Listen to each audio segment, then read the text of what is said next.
A top New Japan Wrestling star's contract expires in January. Tom Lawlor confirms he's a free agent now.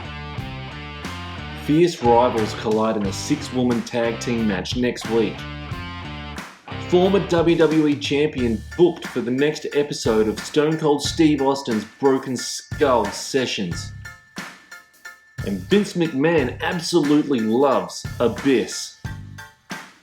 WWE is planning the first NXT pay-per-view event of the 2.0 era. Why are Raw and SmackDown using white ropes? Welcome back, wrestling YouTubers. We've got some cool news today, which I found a top New Japan Pro Wrestling star. His contract ends in January. Juice Robinson's contract with New Japan Pro Wrestling is set to expire soon, according to a recent report from Fightful Select. The report states that Robinson's deal is set to expire in January 22, so there are less than 3 months remaining on the contract. Robinson, who is currently performing with both New Japan Pro Wrestling and Impact Wrestling, signed a multi-year deal with New Japan in 2019. Most recently, he has become one of the leading performers of the New Japan Pro Wrestling Strong brand. During this time, he has also continued to compete overseas. It's unclear at the moment if Robinson is in talks to extend his time with the company, but he'll likely be a huge draw if he enters the free agency. This is huge news, and I really think, as my thumbnail says, is Juice Robinson all entertainment. Meaning he is going to WWE, 100% he'll be going to NXT again. He's been there before, he'll go there again. There is no doubt about it. Juice Robinson will end up going to either NXT or straight to the main roster. He is that good. He is that good an in-ring performer. And let's not forget his fiancée, Australian-owned Toni Storm. Toni Storm and him might be on SmackDown together. So to me, it's a given. Will we see him in January in the Royal Rumble? That's another story. But I really think he's all entertainment.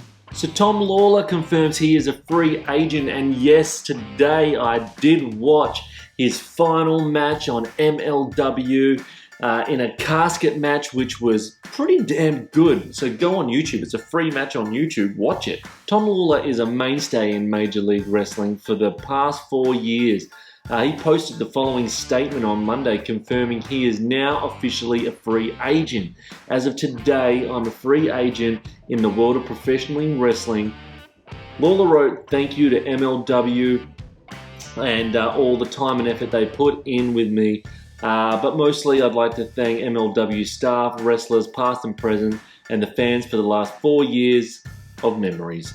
Tom Lawlor is awesome. I can see Tom Lawlor coming to WWE, coming to the Entertainment Network. He could go straight to Raw. He could go straight to Raw and have a feud with Riddle. Maybe after the RK Bro stuff. But he can come straight to the main roster, have a good feud. He could be given the US title. He could beat Damian Priest, get rid of the title off him. And look, Riddle and Lawlor have worked together already in MLW, so I can see Riddle already putting in good words for him. So Tom Lawlor, he will be coming to WWE. I'm guaranteeing it. Tom Lawlor, he's coming to WWE, baby. We've got a pretty cool 6-woman tag team match next week on NXT 2.0 that has been announced. Toxic Attraction, they beat the shit out of Io Shirai. So Casey and Caden, they came to the rescue of Io Shirai when she was getting the shit beaten out of her by Mandy Rose. This is going to be pretty cool. Cool 6-woman tag match next week on NXT 2.0. You can't miss it. NXT 2.0 hasn't disappointed me a lot lately, except for the pre-taped Halloween Havoc Haunted House stuff. But apart from that, the women's stuff has been really good as well. So looking forward to that match that has been announced now. A former WWE Champion has been booked and has been announced that Jeff Hardy will be the next person on the Broken Skull sessions, and I am so excited. Everyone loves the Broken Skull sessions on the WWE Network. So the next guest for Steve Austin's Broken Skull sessions is Jeff Hardy. He'll appear on the show after recently filming the episode of the series. This will premiere on Thursday, November the 25th. The former WWE Champion will discuss his WWE runs, getting into the business, and so much more in this episode. And this one I'm going to watch straight away. The Seth Rollins one, the Bobby Lashley one, all the last ones, they've been so good. This one could be the best. Vince McMahon apparently absolutely loves Abyss.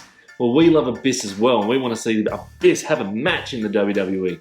On his latest podcast, Kurt Angle talked about TNA Genesis 2006 and all over the news and notes from around that period. Kurt Angle was asked how he likes working with Abyss, and he followed up by saying Vince McMahon loves Abyss as a producer in WWE today. Now, I don't need to go through everything that Kurt Angle said, but if Vince McMahon is so happy with Abyss as a producer today, can't we just get one little sneaky match of Abyss? It would be sweet. It would be fucking awesome just to have that one Abyss match. Maybe, just maybe, it can be a surprise in the Royal Rumble. Just maybe, Abyss, Royal Rumble surprise. Maybe? Now, WWE apparently is planning the first NXT pay-per-view event of the 2.0 NXT era. Now, when the WWE decided to change up the name and the product of the NXT brand, many fans wondered whether the company would continue to hold quarterly pay-per-view events. Now, apparently WWE is planning to hold the first special for NXT 2.0 on Sunday, December the 5th. However, they're unable to confirm whether the show would have the TakeOver theme name or not. I'm not sure if they will or not. Before this channel was even out, I even said to my friends, I want NXT to be like WCW Saturday Night, where the ring was rotating and it was a small crowd, and the ring doesn't rotate, but it is a small crowd just like I wanted, and that's what I really thought was going to happen, and they did do it. With a small pay-per-view, I'm sure they can get a really small venue that can fit just maybe 1,000 people in it, which that's what I really think that they will do for this. But either way, Bron Breakker is going to be winning the World Championship or the NXT Championship on this event, 100% hands down, because this is what they were leading up to. Now, why are Raw and SmackDown using white ropes? This isn't news. This is a conspiracy theory from me, and it grinds my gears every time I watch Raw and SmackDown the last few weeks, and I just can't get it out of my head. I just can't stop noticing it.